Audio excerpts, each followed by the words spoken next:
Halo teman-teman, ini adalah terjemahan Urdu Free Thinker. Banyak orang yang sadar bahwa di dalam Islam, lelaki diperbolehkan mempunyai 4 istri selama para istri diperlakukan adil oleh suaminya.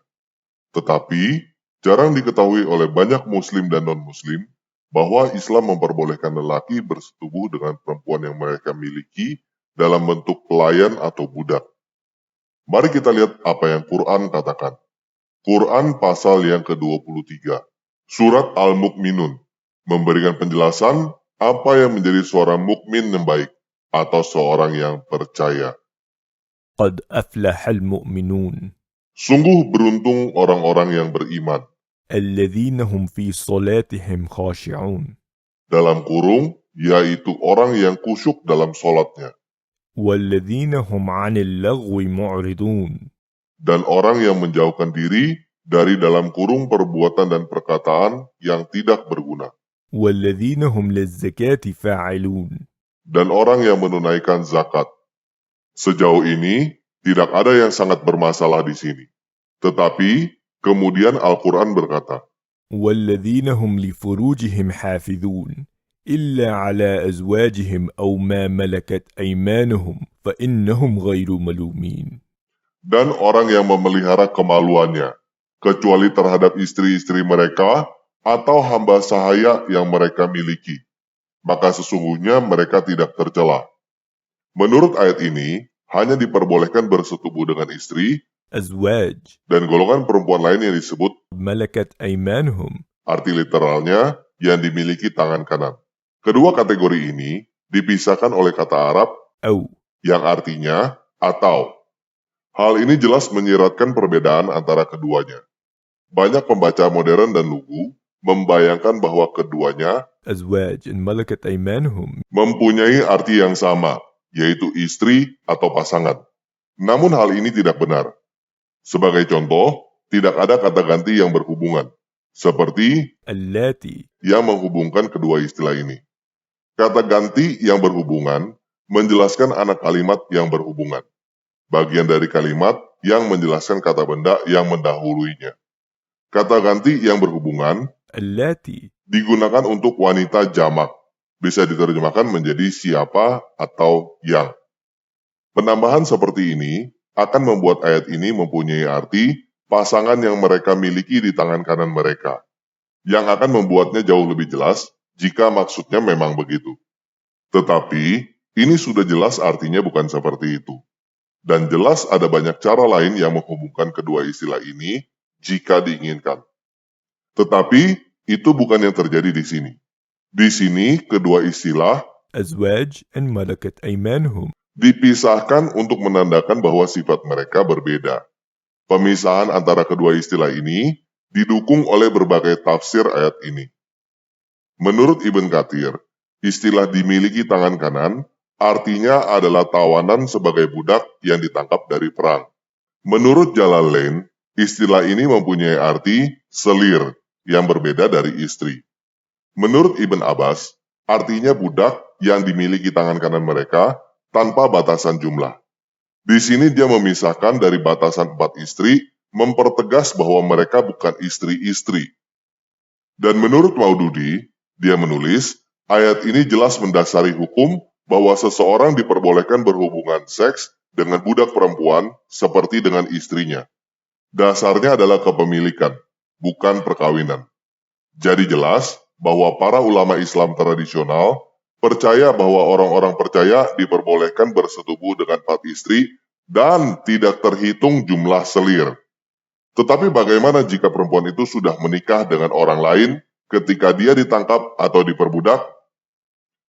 Apakah diperbolehkan bagi lelaki muslim untuk tidur dengan wanita yang bersuami? Ada 2 ayat di dalam Quran yang menampilkan tipe hubungan seks yang dilarang. Ayat pertama menampilkan hal-hal tabu yang umum.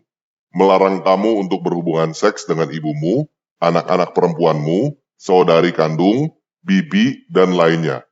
Ayat berikutnya juga melarang berhubungan seks dengan perempuan yang sudah menikah, kecuali mereka yang dimiliki tangan kananmu. ملكت أيمانكم. Jadi menurut ayat ini, adalah legal untuk berhubungan seks dengan seseorang yang sudah menikah jika mereka sudah ditangkap di dalam peperangan dan dimiliki oleh kamu. Mari kita lihat apa yang dikatakan oleh tafsir tentang ayat ini. Menurut Jalalain, diperbolehkan untuk bersetubuh dengan tawanan perempuan yang bersuami, bahkan jika suami mereka masih hidup di kemah musuh.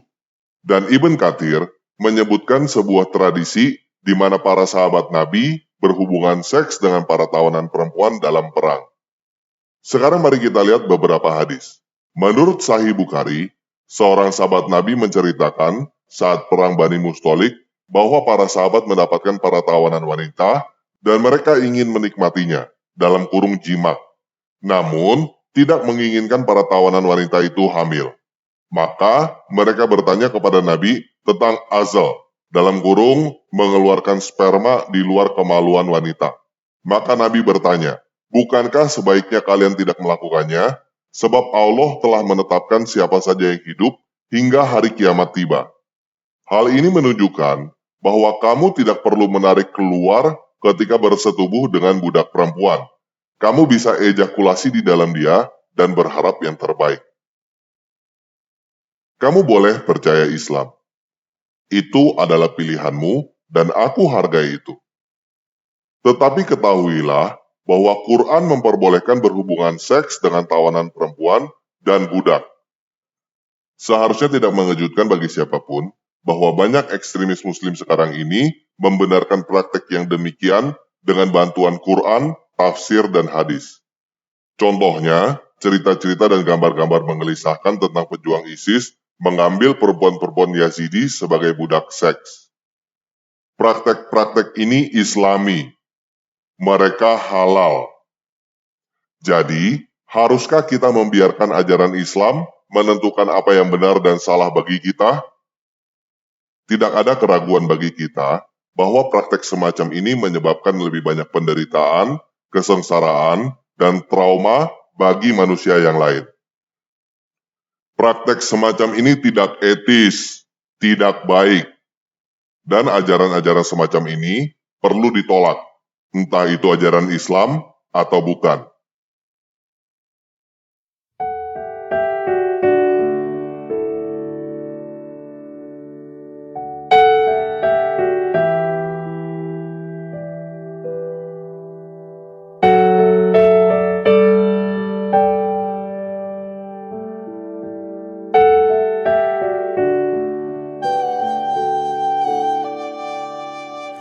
الله ندعوك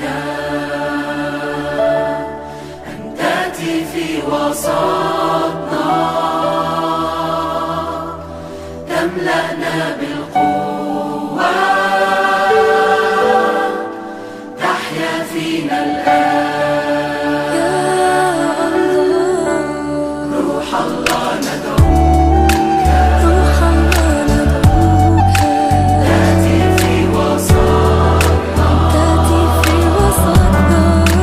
تملأنا بالقوة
الله ندعو